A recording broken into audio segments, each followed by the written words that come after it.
The radio crackled with static at 3:47 hours, cutting through the pre-dawn silence of forward operating base Kalsu like a knife through flesh. Major Raven Thorne was 3 sips into her coffee when the transmission broke the morning calm, her weathered hands wrapped around the ceramic mug that bore the faded insignia of the 160th Special Operations Aviation Regiment. The voice on the other end was strained, desperate, bleeding through layers of encryption and atmospheric interference. Dust off, dust off. This is Neptune 6 Actual. We have one urgent surgical grid November Delta 774291. Repeat, urgent surgical requiring immediate extraction. The words hung in the air like cordite after gunfire, each syllable weighted with implications that would reshape everything the military brass thought they knew about Captain Raven Ghost Thorne. She wasn't supposed to be here. Transport pilots didn't take these calls. Transport pilots ferried supplies, rotated personnel, and occasionally provided taxi service for officers who needed to move between bases. They certainly didn't respond to emergency medical evacuations in the heart of Taliban-controlled territory, where the difference between life and death could be measured in rotor blade rotations per minute, and the split-second decisions of someone the Pentagon had quietly relegated to hauling cargo. But Neptune 6 Actual was Commander Marcus Steele, the SEAL team leader whose reputation preceded him like thunder before lightning. And according to the intelligence briefing she'd overheard 2 hours earlier, his unit was 30 clicks deep into Indian country, surrounded by hostiles, with their primary extraction bird grounded by mechanical failure. The nearest medevac was 40 minutes out. Commander Steele had maybe 15. Thorne set down her coffee and reached for her flight helmet, the leather interior molded to her skull from 3 tours of duty that had taught her the difference between surviving and living. Her call sign, Ghost, hadn't come from her ability to slip through enemy radar undetected, though she could do that too. It came from the way she'd vanished from the Pentagon's radar after challenging a superior officer's tactical decision that would have cost civilian lives. One moment she was fast-tracked for promotion to lieutenant colonel. The next she was flying supply runs in Afghanistan, invisible to the career advancement machine that had once courted her talents. The operations tent erupted in controlled chaos as duty officers scrambled to coordinate a response. But Thorne was already moving, her steel-toed boots echoing against the corrugated metal flooring as she headed toward the flight line, where her A-60M Black Hawk waited in the darkness, rotors already beginning their slow warm-up cycle. Major Collins intercepted her at the door, his face bearing the expression of a man caught between protocol and pragmatism. "Thorne, stand down. We've got Razor 41 spinning up for this mission." His voice carried the authority of rank, but his eyes held something else entirely, the reluctant acknowledgement that sometimes the rule book was written by people who'd never heard bullets whistle past their ears. "Razor 41 is 28 minutes out, sir," Thorne replied, her voice steady as granite. "That SEAL commander will be cold by the time they arrive." She didn't mention that she'd been tracking the tactical frequency all night, or that she knew Commander Steele's exact location, enemy disposition, and optimal extraction routes. Transport pilots weren't supposed to monitor special operations frequencies. The morning air tasted of diesel fuel and possibility as Thorne approached her aircraft. The Black Hawk sat like a sleeping predator, its matte black paint absorbing the artificial light from the hangar floods. This wasn't the newest bird in the inventory, wasn't equipped with the latest countermeasures or defensive systems. It was, in the words of her maintenance chief, older than some of the soldiers it carried. But it was hers, and she knew every rivet, every wire, every mechanical heartbeat that kept it airborne. Staff Sergeant Rodriguez, her crew chief, emerged from beneath the aircraft with hydraulic fluid on his hands and concern etched across his weather-beaten face. "Ma'am, we're not configured for hot extractions. No door gunners, minimal defensive systems. This bird's set up for cargo, not combat." His words carried the weight of a man who'd seen what happened when good intentions met superior firepower. Then we'll have to be ghosts, Rodriguez, Thorne said, running her pre-flight checklist with the mechanical precision of someone who'd performed these movements 10,000 times before. Ghosts don't need guns. They need to be invisible. The radio crackled again. Any station, this is Neptune 6 Actual. SEAL team leader down, repeat, team leader down. Requesting immediate extraction, grid November Delta 774291. Time sensitive, time sensitive. The desperation in the transmission was palpable now, bleeding through military composure like blood through bandages. Major Collins appeared at Thorne's shoulder, his decision made. Ghost, you're cleared for immediate departure. Call sign Phantom 26. Rules of engagement are defensive only. Get our people home. The formality in his voice couldn't quite mask the emotion underneath, the knowledge that he was sending a transport pilot into a situation that had already claimed specialized aircraft and crews. Thorne's hands moved across the instrument panel with the fluid grace of a concert pianist, each switch and lever responding to her touch like extensions of her own nervous system. The twin General Electric T700 engines began their characteristic whine, building toward the crescendo that would lift 3 tons of metal and determination into the Afghan sky. Rodriguez secured himself in the crew chief position, his M240 machine gun locked and loaded despite their supposed cargo configuration. Phantom 26, you are cleared for immediate departure, heading 270, altitude Angels 5. Weather is clear, winds light and variable. Godspeed. The tower controller's voice carried a weight that transcended standard radio procedure, the kind of blessing offered to warriors heading into uncertainty. The collective pitch lever responded to Thorne's touch like a living thing, and the Black Hawk lifted into the pre-dawn darkness with the deliberate power of controlled violence. Below them, forward operating base Kalsu shrank to a collection of lights against the vast darkness of the Afghan landscape, a small island of safety in an ocean of potential threats. At 500 feet above ground level, Thorne banked hard left toward the last known position of Neptune 6, the aircraft's navigation systems painting a digital path through hostile territory toward coordinates that might represent salvation or catastrophe. The cockpit glowed with the soft red light of night vision-compatible instruments, casting her face in sharp relief against the darkness beyond the windscreen. Phantom 26, this is Overwatch. We show you on course, ETA to target 12 minutes. Be advised, enemy activity reported in your flight path. Recommend deviation to avoid AAA positions. The voice belonged to Captain Jennifer Hayes, the intelligence officer who'd been tracking the mission from the operations center. Negative, Overwatch. Direct route. Ghost protocol. Thorne's response was clipped, professional, carrying the confidence of someone who'd spent years learning to read the subtle signs that separated safe passage from sudden death. The Ghost protocol wasn't in any manual. It was her personal method of flying low, fast, and unpredictably through contested airspace. The landscape below shifted from the relative safety of coalition-controlled territory into the gray zone, where loyalties changed with the wind, and every ridge line could conceal an enemy position. Thorne descended to 300 feet, using the terrain to mask their approach, while Rodriguez scanned the horizon through night vision goggles, searching for the telltale signatures of hostile activity. Ma'am, I've got heat signatures at 10 o'clock, approximately 2 clicks out.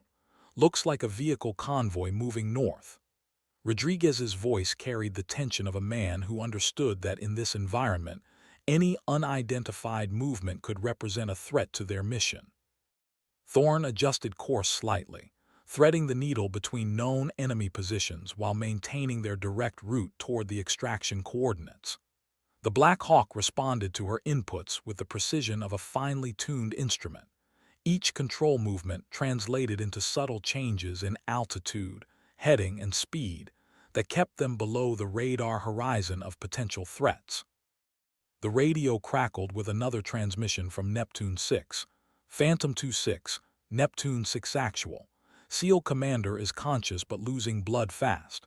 We have established security perimeter but taking intermittent fire from multiple directions.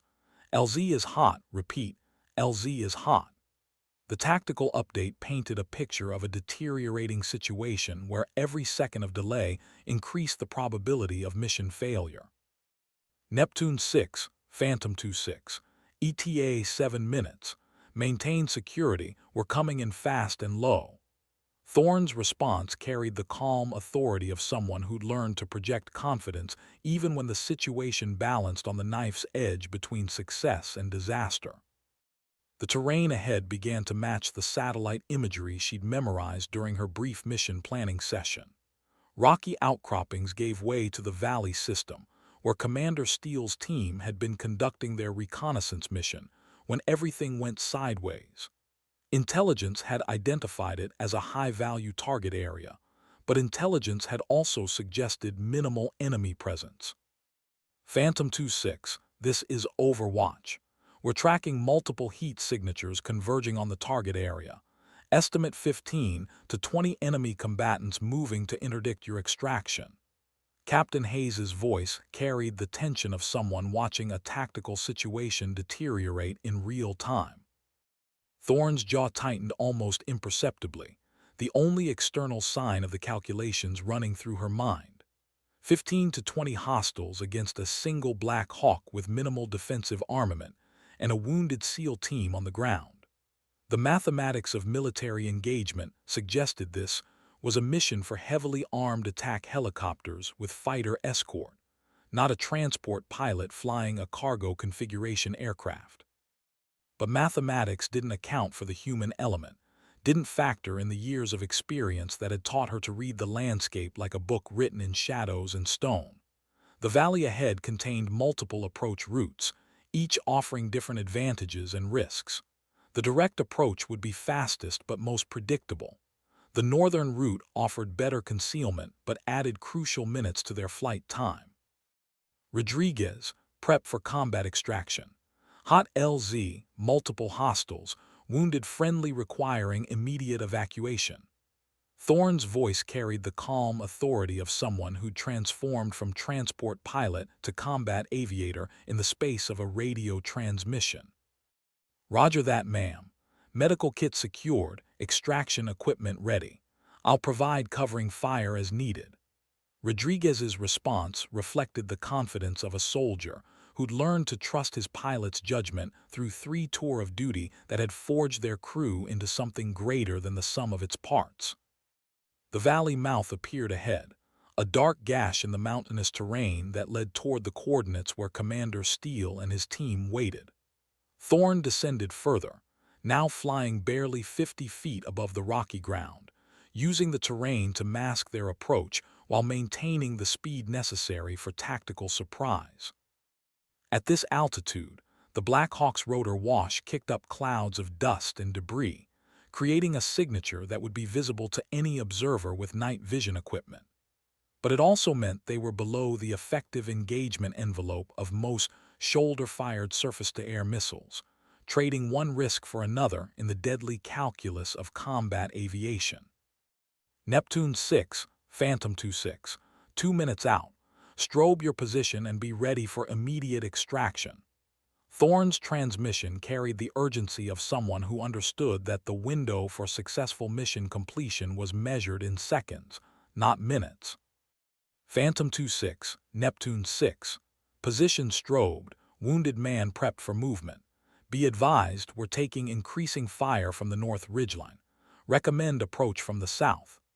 The response came from someone other than Commander Steele, probably his team sergeant, speaking with the controlled urgency of a professional soldier managing a deteriorating tactical situation. Thorne banked hard right, adjusting her approach to avoid the reported enemy positions while maintaining the element of surprise that would be crucial for the extraction.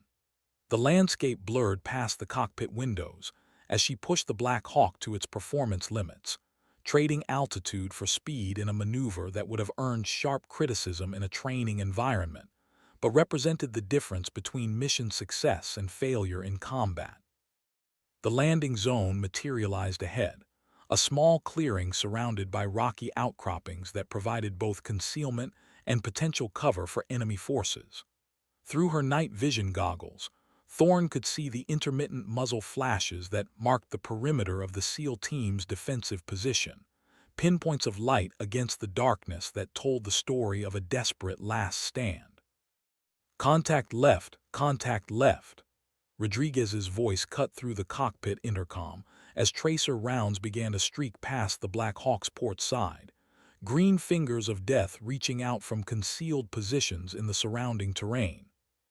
Thorne threw the aircraft into a violent evasive maneuver, pulling maximum G-forces as she twisted away from the incoming fire while maintaining her approach to the landing zone. The Black Hawk groaned under the stress, its airframe pushed to the limits of structural tolerance, but held together through the violent aerobatics that had become necessary for survival. Phantom 2-6 is taking fire, taking fire. Neptune 6, we need that LZ cleared now.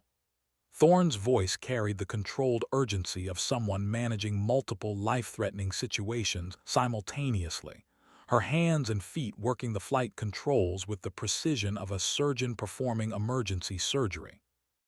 The clearing grew larger through the windscreen, and Thorne could see the strobing infrared beacon that marked the SEAL team's position. Commander Steele lay motionless in the center of their defensive perimeter, his team forming a protective circle around their wounded leader, while returning fire against an enemy that seemed to be closing from multiple directions. Rodriguez had his machine gun ready, the weapon trained on the tree line where muzzle flashes indicated enemy positions. "Ma'am, I count at least 12 hostiles in the immediate area, probably more moving up from the south. This is going to be tight." All call signs. This is Phantom 2-6 beginning final approach. Neptune 6, have your people ready for immediate extraction. We won't be on the ground long. Thorne's transmission went out over multiple frequencies, alerting friendly forces to the imminent arrival of the extraction aircraft.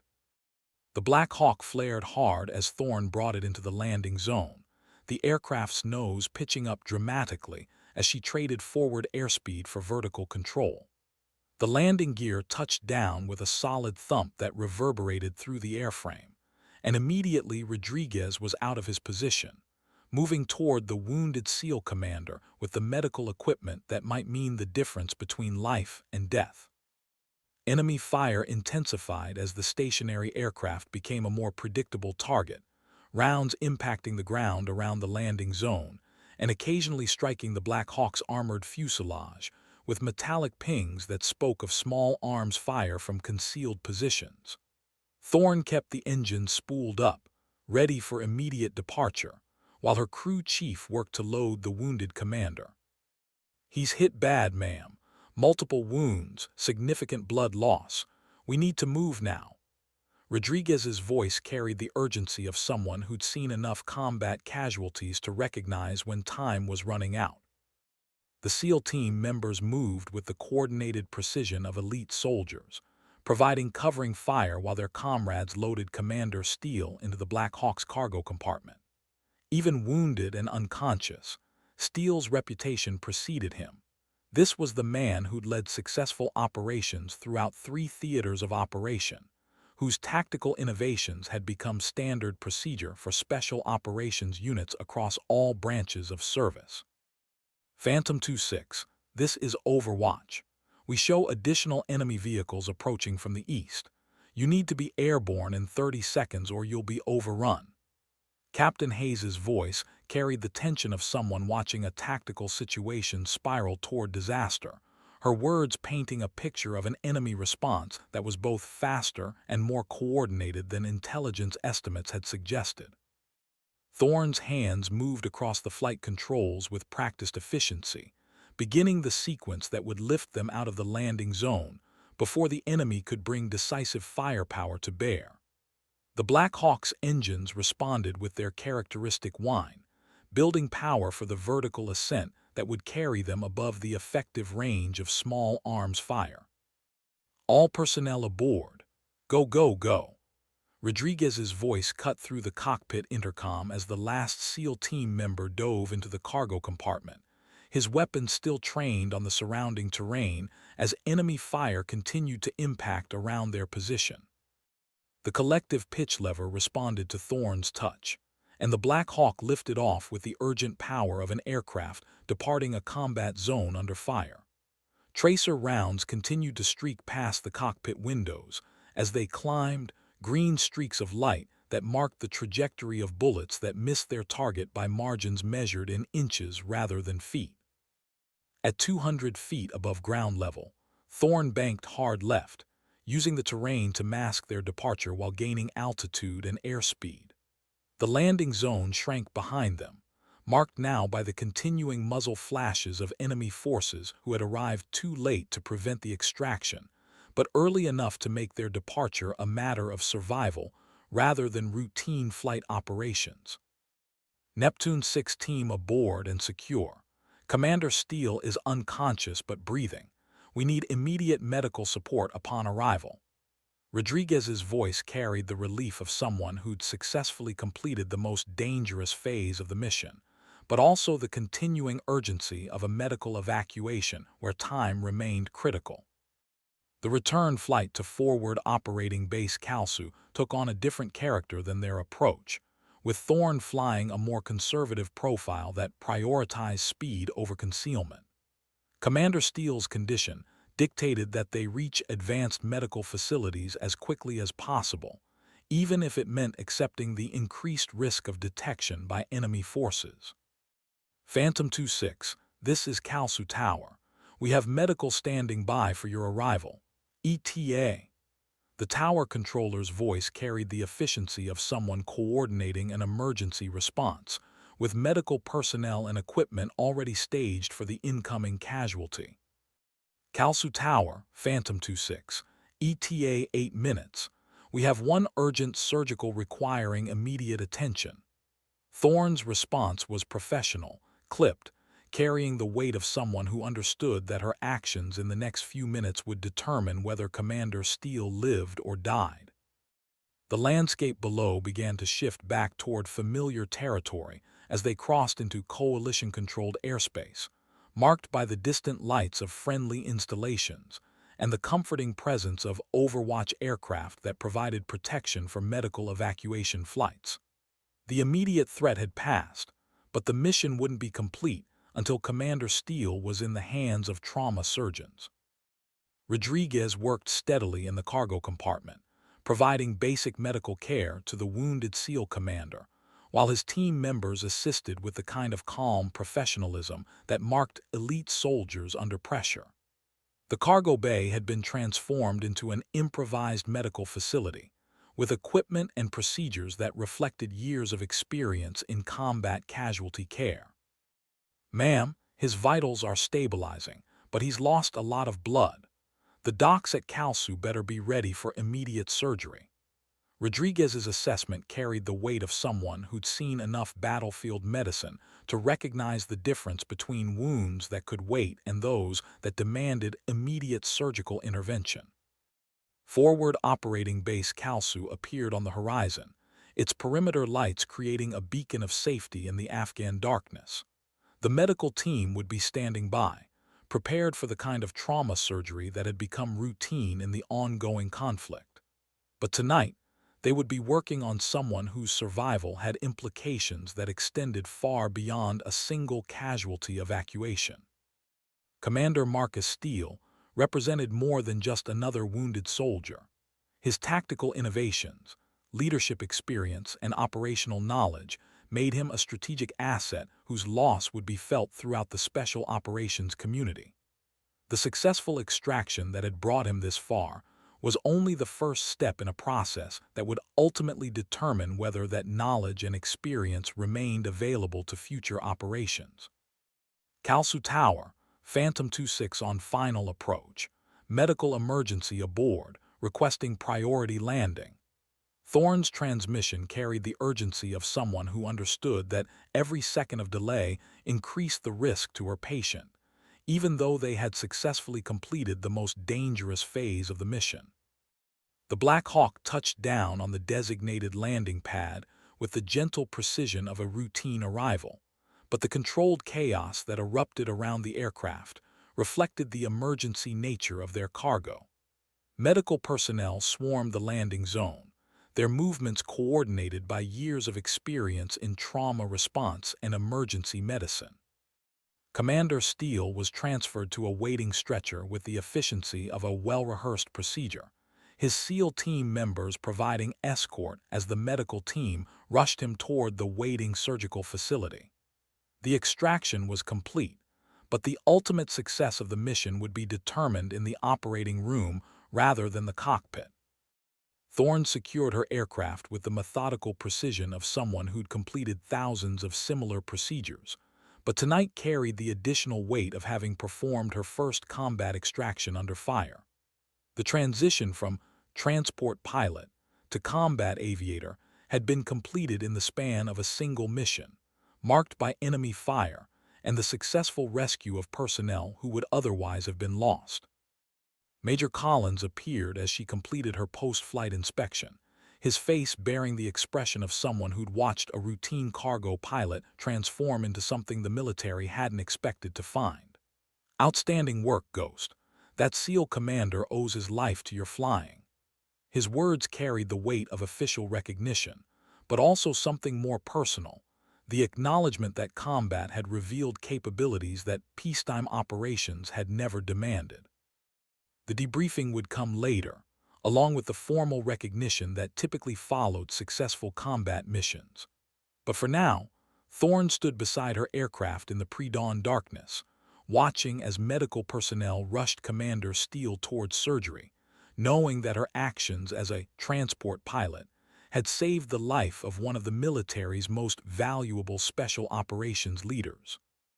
Staff Sergeant Rodriguez approached with hydraulic fluid still on his hands and the satisfied expression of someone who'd seen his aircraft and crew perform beyond expectations under the most demanding circumstances. "Ma'am, maintenance wants to know when you learned to fly combat missions. That wasn't exactly standard transport pilot flying back there." Thorne's smile carried the weight of years of experience that the Pentagon had chosen to overlook, capabilities that had been relegated to cargo operations until circumstances demanded their revelation. "Sometimes, Rodriguez, you discover what you're capable of when people's lives depend on it. Tonight, we found out what this crew can really do." The horizon began to show the first traces of dawn, painting the Afghan sky in shades of red and gold that transformed the harsh landscape into something approaching beauty. Commander Steele was in surgery, his SEAL team was safe, and a transport pilot had proven that sometimes the most unlikely heroes emerge when circumstances demand extraordinary performance. But this was only the beginning of a story that would ultimately challenge everything the military establishment thought it knew about Captain Raven Ghost Thorne, whose reputation would be forged not in the cargo holds of transport aircraft, but in the crucible of combat operations where legends are born and heroes are made from the most unexpected materials. The morning brought new challenges, new missions, and new opportunities for a pilot who had spent years being underestimated by a system that measured worth in peacetime metrics rather than combat performance. The Ghost had been revealed, and her legend was just beginning to take shape in the unforgiving skies of Afghanistan, where reputation was earned one mission at a time, and survival depended on capabilities that couldn't be measured by conventional standards. 3 days later, Commander Steele opened his eyes in the intensive care unit at Landstuhl Regional Medical Center in Germany, his first words a question about the pilot who had saved his life. The medical staff had no answers. They knew only that an Army transport pilot had extracted him from a situation that specialized combat aircraft had been unable to reach. The legend of Ghost was spreading through military channels, carried by the SEAL team members who had witnessed her performance under fire. Word of the extraction had reached the Pentagon through official channels, where senior officers struggled to reconcile the mission reports with their understanding of Captain Thorne's capabilities and assignment. Transport pilots didn't conduct combat extractions in contested airspace. Transport pilots didn't engage enemy forces while performing medical evacuations. Transport pilots, by definition, transported cargo and personnel under routine circumstances. But the evidence was undeniable. A pilot they had relegated to cargo operations had successfully completed a mission that specialized combat aviators might have found challenging. The tactical proficiency, situational awareness, and combat flying skills she had demonstrated suggested capabilities that her personnel file had never documented. Questions began to emerge about how such talents had been overlooked and why they had been wasted on routine transport operations.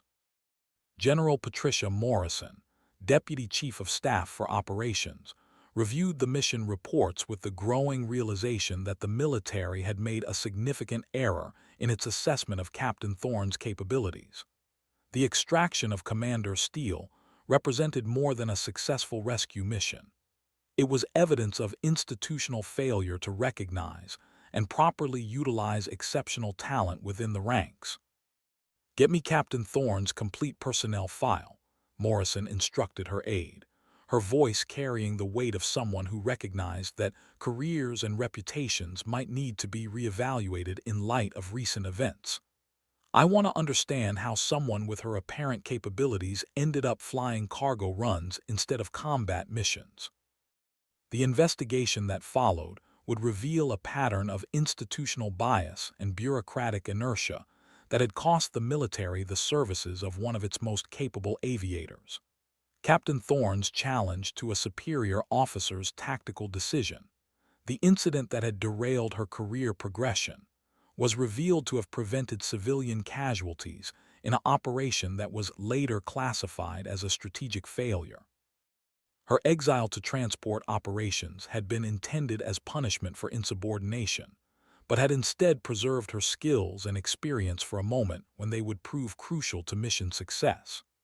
The irony was not lost on senior officers who recognized that bureaucratic revenge had inadvertently positioned exactly the right pilot in exactly the right place when Commander Steele's life hung in the balance. Back at Forward Operating Base Kalsu, Thorne continued her assigned duties with the same professionalism that had characterized her military service, even as word of her exploit spread through unofficial channels. Maintenance personnel spoke in hushed tones about the bullet holes in her aircraft. Intelligence officers whispered about the tactical proficiency she had displayed in hostile territory. Other pilots looked at her with new respect, recognizing that her reputation as just a transport pilot had been thoroughly demolished by a single night's work. The transformation was subtle but unmistakable.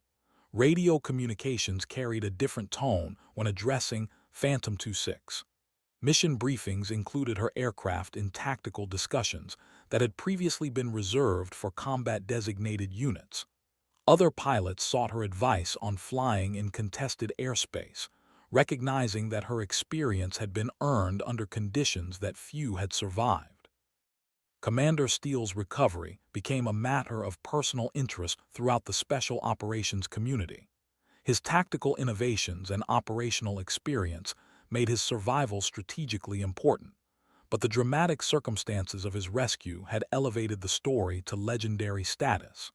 The SEAL team members who had witnessed the extraction carried the story to other units, each retelling adding details that enhanced the mythic quality of the mission.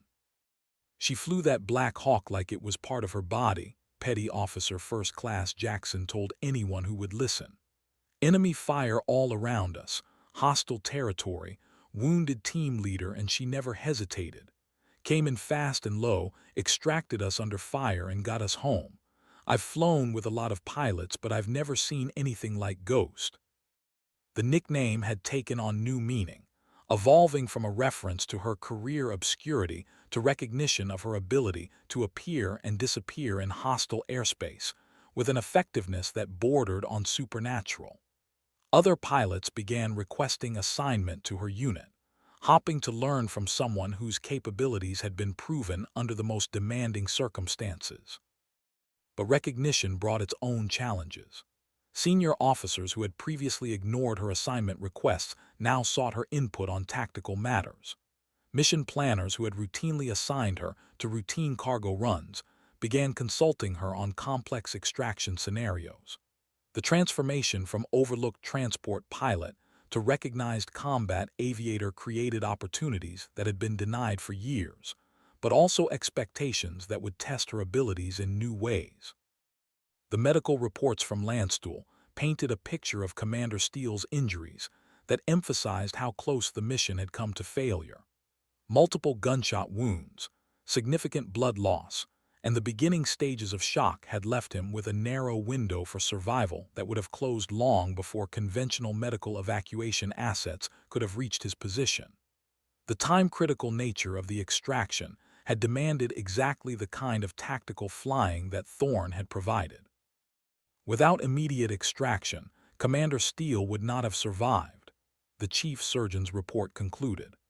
The pilot's decision to attempt rescue under hostile conditions and the successful completion of that mission directly preserved the life of a strategic military asset whose loss would have had significant operational implications. The clinical language of the medical assessment couldn't capture the human drama of the mission, but it provided official documentation of what SEAL team members already knew. Ghost had saved their leader's life through a combination of skill, courage, and tactical proficiency that few pilots possessed. The legend was becoming official record, carried in mission reports and medical assessments that would follow her career from that point forward. General Morrison's investigation into Captain Thorne's background revealed a pattern of exceptional performance that had been overshadowed by a single incident of moral courage. Her flight training records showed scores in the top percentile of her class. Her tactical assessments demonstrated understanding of combat aviation principles that exceeded many pilots with combat experience. Her leadership evaluations praised her decision-making under pressure and her ability to inspire confidence in subordinates. The incident that had derailed her career progression, challenging a superior officer's tactical decision that would have resulted in civilian casualties, was now viewed through a different lens. Intelligence assessments had confirmed that her tactical assessment had been correct, and that following her superior's orders would have resulted in a propaganda victory for enemy forces and potential war crimes charges for American personnel. Captain Thorne demonstrated moral courage in challenging an order that would have resulted in civilian casualties, General Morrison's assessment concluded. Her tactical judgment proved superior to that of her commanding officer, and her willingness to accept career consequences rather than participate in an operation that violated the laws of war demonstrates the highest standards of military professionalism. The rehabilitation of her reputation began with a formal review of her personnel file and the removal of negative evaluations that had been based on the original incident. But more importantly, it initiated a broader examination of how institutional bias and bureaucratic momentum could waste the talents of exceptional soldiers whose only crime was possessing moral courage and tactical judgment that exceeded their superiors. 2 weeks after the extraction, Commander Steele was medically evacuated to Walter Reed Army Medical Center for continued treatment and rehabilitation. His first request upon arrival was for a secure telephone connection to Forward Operating Base Kalsu, where he insisted on personally thanking the pilot who had saved his life and the lives of his team members. The conversation between Steele and Thorne was brief, professional, and marked by the mutual respect of soldiers who had shared extreme circumstances.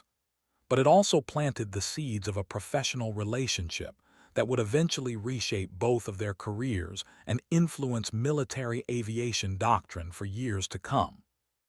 Captain Thorne, Steele's voice carried the weakness of recent surgery but the authority of command. I wanted to personally thank you for the extraction. My team briefed me on the tactical situation, and I understand you took significant risks to reach our position. Your flying saved American lives, and I won't forget that. Thorne's response was characteristically modest. "Just doing my job, sir. Glad to hear you're recovering well. Your team performed exceptionally under fire. It was an honor to support their mission." But the conversation established a connection between two professionals who recognized exceptional performance when they encountered it. The formal recognition would come later: medals, commendations, and the official acknowledgement that typically followed successful combat missions. But the personal recognition from someone of Commander Steele's reputation carried more weight than any official decoration. Word of his personal thanks spread through military channels, adding credibility to the growing legend of Ghost and her emergence as something far more significant than a transport pilot. The transformation was complete, but the implications were just beginning to unfold. Military aviation doctrine would need to be reconsidered in light of what a single pilot had accomplished with equipment and support that conventional wisdom considered inadequate for combat operations. Personnel policies would need examination to ensure that similar talents weren't overlooked or wasted due to bureaucratic inertia or institutional bias. But most importantly, the story of Ghost and her rescue of Commander Steele would become part of military lore, told and retold in ways that emphasize the importance of individual courage, tactical proficiency, and the moral conviction to act when circumstances demanded extraordinary performance. The legend had been born in the crucible of combat, forged by enemy fire and validated by successful mission completion under the most demanding circumstances. Captain Raven Ghost Thorne had entered military aviation as a promising young pilot with exceptional training scores and unlimited potential. She had been relegated to transport operations due to a single incident of moral courage that had challenged institutional authority. But she had emerged from that exile as something the military hadn't expected to find: a combat aviator whose capabilities transcended conventional categories, and whose legend would influence aviation training and tactical doctrine for generations to come. The Ghost had become a legend, and her story was just beginning to unfold in ways that would challenge everything the military thought it knew about courage, capability, and the unexpected places where heroes are discovered. The rescue of Commander Steele was only the first chapter in a story that would ultimately redefine what it meant to be a military aviator in an age when conventional wisdom was constantly challenged by unconventional circumstances. 3 months later, as autumn painted the Afghan mountains in shades of gold and crimson, Ghost received orders that would take her story in directions no one could have predicted. The legend that began with a single rescue mission was about to become something larger, more complex, and ultimately more significant than anyone involved could have imagined. The Ghost was becoming a force that would reshape military aviation, one mission at a time, one legend at a time, one life saved at a time.